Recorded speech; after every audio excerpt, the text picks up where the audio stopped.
So Charlamagne has been getting exposed to the point that he made some wild allegations recently about Drake being behind Academics TV on social media. The dude Carson allegedly told investigators when he cooperated allegedly that he used to run Academics TV, but he gave it to George and Drake.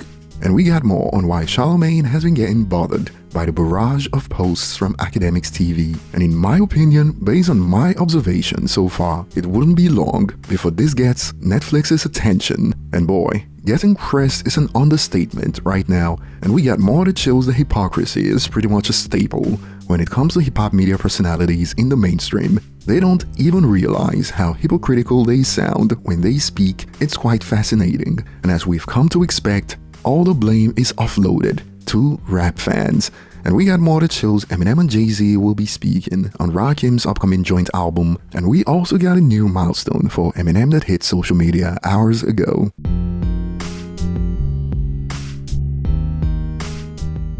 Now before we get started, don't forget to hit the like button, subscribe for more, and join the conversation in the comment section later. And yes, upvoting a comment you agree with counts as joining the conversation if you prefer not to speak. I prefer really not to speak. If I speak, I am in big trouble. And starting with Rakim, Master Killer, and Corrupt's upcoming album, M80 recently shared this that shows Eminem and Jay-Z on track 6, and I found an exchange hilarious. Track 6 with Eminem and Jay-Z. Now, as far as we know, it is an interlude, but this reaction got me dumbfounded. It is before the Rakim solo. It'll be like snippets of them giving him praise from past interviews or something. Em don't deserve no Rakim collab anyway. Leave him to do his thing with Ed Sheeran, laughing emoji. So even though Rakim gives props to Eminem and vice versa, Eminem doesn't deserve a collab because of Ed when Eminem literally featured Black Thought, King Crooked, and them on the same album that he featured Ed. But no, they ignore all the top hip-hop collaborations, and it is quite hilarious because on one end, we've got the likes of the Dr. Umars who would never rate Eminem solely because he's white, but on the other end, I've been noticing a pattern of a group of white boys who think crapping on Eminem is their access into hip-hop culture, like it's gonna get them respected or something, and they think Dr. Umar would embrace them if they trash Eminem.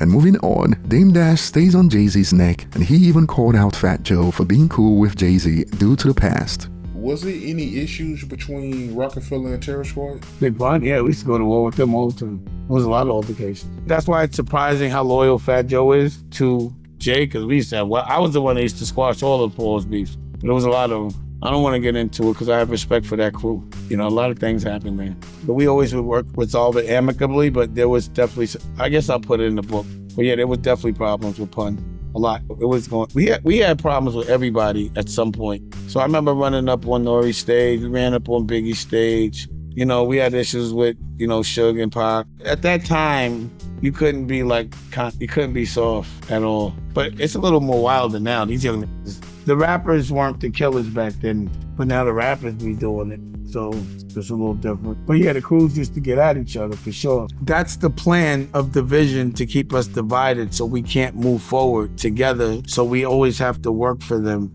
They always make us beef with each other. Pause. And we're young.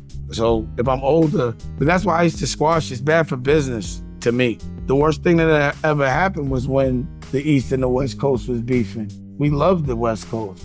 We didn't want to beef with nobody in the West Coast. And if you recall, even Ye caught hands on that freestyle, and Dame Dash shared his thoughts on Jay-Z dissing Ye. I want to go back to the freestyle. You would admit that Jay, he had every right to diss Kanye, right? Kanye speaking on his kids. Yeah, but Kanye's bipolar. He's admitted he's bipolar. I think people think just because he's famous, bipolar is different than and rich, that bipolar is different for broke people than it is for rich people. But yeah, I thought the kid thing, I wouldn't do that. I wouldn't have advised. I wasn't jacking that. I wouldn't advise. I wasn't with that. Like if I was in front of Kanye, I'm like, now you went too far. But I know he's sick. So it's just the people around him have to care enough about him to know that when he's triggered and he's not taking his medicine and he's drinking and he's not sleeping, that it's probably going to be tragic, the things he's probably going to say. And speaking of the people who got called out in that freestyle, Quest introducing me to Jaguar. I don't know why I still fuck with him. we finally got to hear from the real Jaguar Wright, and she went off. Why? If Drake is so irrelevant to you, if you are so the man, if you never looked up to anybody and everybody looked up to you, why are you mentioning somebody that you supposedly said out of your own mouth you can't say? How does that make sense? Because if everyone looks up to you and you look up to no one, how did you notice he was there? Shouldn't even be on your radar. You shouldn't even be worried about it. We're watching a senior citizen throw a temper tantrum in real time. The culture is definitely in the middle of a very, very, very real civil war. Like what we watched happen between Kendrick and Drake, that's not gonna happen between Drake and Jay-Z. That's not. He ain't got the stamina for it. Old man, he ain't got stamina for it. I just find it funny because earlier this year in the GQ interview, he sat there and said that battling should probably no longer be a part of the culture. It's time to get past that and leave that alone. Didn't he say that? The second that he gets on stage, he comes out and starts snapping on people. He also just said in the New York Times, I believe it was, interview, that rappers needed to rap their own age, sitting there and mocking an alleged special needs child when you have special needs kids? That doesn't sound very mature to me. So what age are you rapping, sir? As much as I hate to say it, the one thing that I don't like about my hometown, the one thing that I don't like about Philly is that there's a lot of people that just go along. I'm listening to this and this girl, yeah. And she's sitting there, they was rapping his lyrics louder than him. Nostalgia, see? They was just happy to see him there. Like Philadelphia was always happy when big time New York came down to Philly and acknowledged Philadelphia. Like it's that second city foolishness, but the truth is, he should have got booed.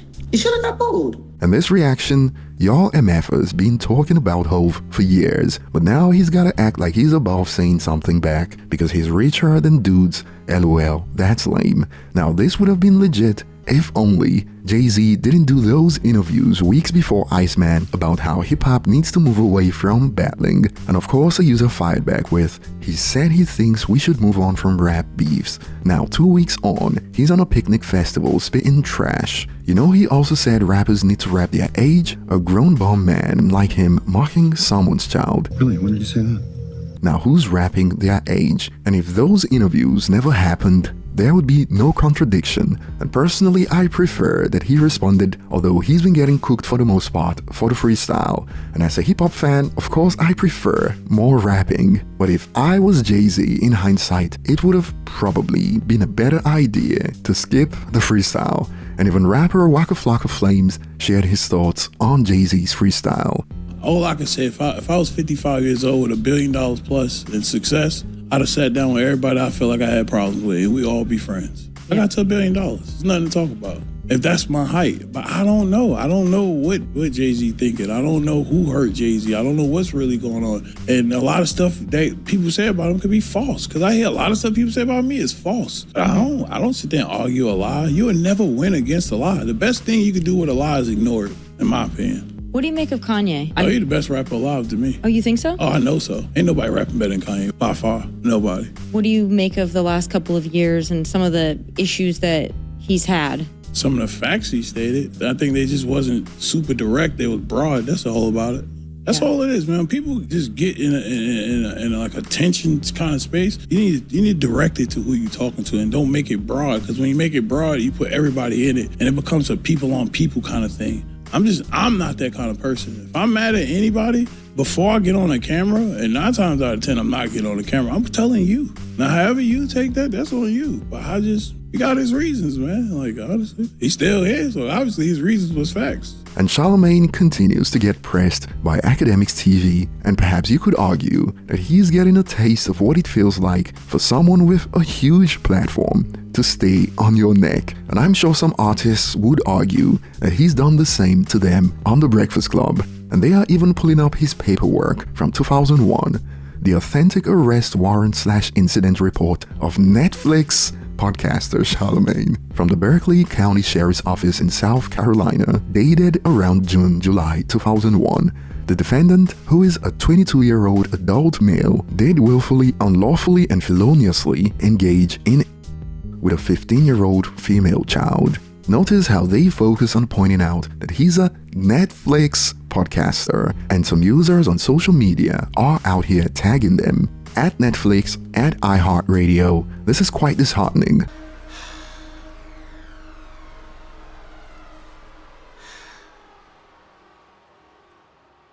I don't think an individual such as Charlamagne should be given a global platform. Predators of this ilk are often repeat offenders, and Academics TV stayed on his neck. New York radio legend Funk Flex was the only one who called out Netflix podcaster Charlamagne on his allegations of 15-year-old Jessica Reed, who says Charlamagne SA'd her. That's why people keep hammering you. It's not for what you did 20 years ago. You can be sorry for that. You can, it's the way you're moving forward, bro. Let me tell you something. You said that the R. Kelly video's the greatest video you've ever seen. You tweeted that. And you know how that came out? Because you had the nerve to go on an R. Kelly documentary to talk about a pet. You're a pet. You're a pedophile. You. Is it okay if R. Kelly is in the video with your kids? Is it still a great video? You nasty. Is that a good video? Is it? You don't have to answer. I'm going to tell you honestly, it's better you don't. You shouldn't. You should never ever answer this. And now you know why Charlamagne looked rattled in that episode of The Brilliant Idiots, and it is rough out here. Maybe I should just throw in the towel. Kwame Brown called out Netflix podcaster Charlamagne the God for allegedly SAing a minor, and called out Netflix, iHeartMedia, and The Breakfast Club for still airing Charlamagne despite the fact that he pled guilty to giving 15-year-old Jessica Reed alcohol, which led to her SA. And you got your own body and your own that allegedly you used to a girl, you punk. And you so protected, you bald head, weasel face, bleach face, that nobody is allowing, nobody taking you off air for a girl. But you get up on air, on camera talking about protect all women. And now a man finally calling your ass out. Now I'm violent from my truck. I'm a violent guy from my truck talking on the phone. Fuck out of here. See you on YouTube, bitch. And it is a whole new generation of hip-hop fans just finding out about these allegations based on the comments I've read under some of these posts. And this leads to our next point. Yo, these guys were dancing to Not Like Us when they themselves did all these things. And while it is pretty obvious that pretty much every single mainstream hip-hop media personality picked sides during the battle, Academics was doing what could be considered as twerking on Kendrick's grave prematurely when he thought Kendrick would not respond, counting the days. And we saw the same thing literally on the Joe Budden podcast, twerking on Drake's grave after Not Like Us dropped. But years later, they would shift all the blame to hip-hop fans, like this one from Joe Budden's co-host hours ago. Yo, and your least favorite moment in hip-hop? Like when we talk about just hip-hop history and everything. My least favorite moment is this Kendrick Drake battle. Really? Yes. That shit has ruined hip-hop. It's ruined hip-hop fandom. Okay. I absolutely hate, like, even now, it's affecting the way, I don't think shit will ever be the same again. It's affected so much, like, even today, like... Is that you saying that in hindsight? Because yes, I think when that happened, we was up there crip walking. Of course. And no, in hindsight, I wish that shit never happened in hindsight. Okay. Just because of the after effects of just everything. The two fan bases have ruined it. Not the artists. The two fan bases who feel like I'm willing to die for this, who I don't know, and I'm willing to kill all of them. And the same thing on the other side. They've taken the enjoyment out of hearing these niggas' music. And they've been getting dragged on X for this. Fans are reacting to the egregious narrative that Joe Budden and his minions helped perpetuate.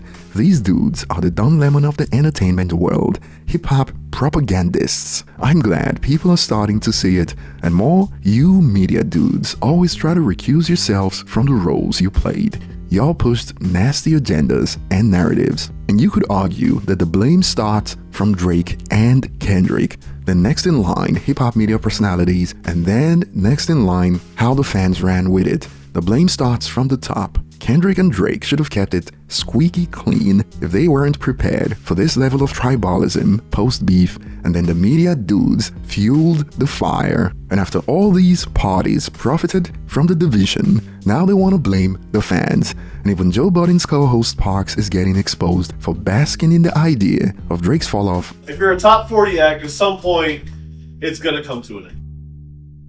Right. And that's okay. People just get tired of tired. It's okay, just let it go. Right. Just let it go, it's time. But it's time. It's time. Let Drake go? Let this argument go. And even Joe Budden was out here talking about how it is over for Drake, and the industry was sending a message that Kendrick is now their guy, and Drake's fall off is even worse than Ja Rule's. This happened in 2024. But hey, now the fans are to blame for creating division in the hip-hop discourse. Oh, and by the way, all credits on Spotify, Eminem just topped 3 billion streams on the platform in 2026, making him the 7th rapper all credits to hit this milestone. With lead credits, Eminem is top 5 in 2026 so far on Spotify, while he's number 1 on YouTube Music. Thanks for watching, and if you made it this far, hit the like button, share your thoughts below, and I will see you on the next one.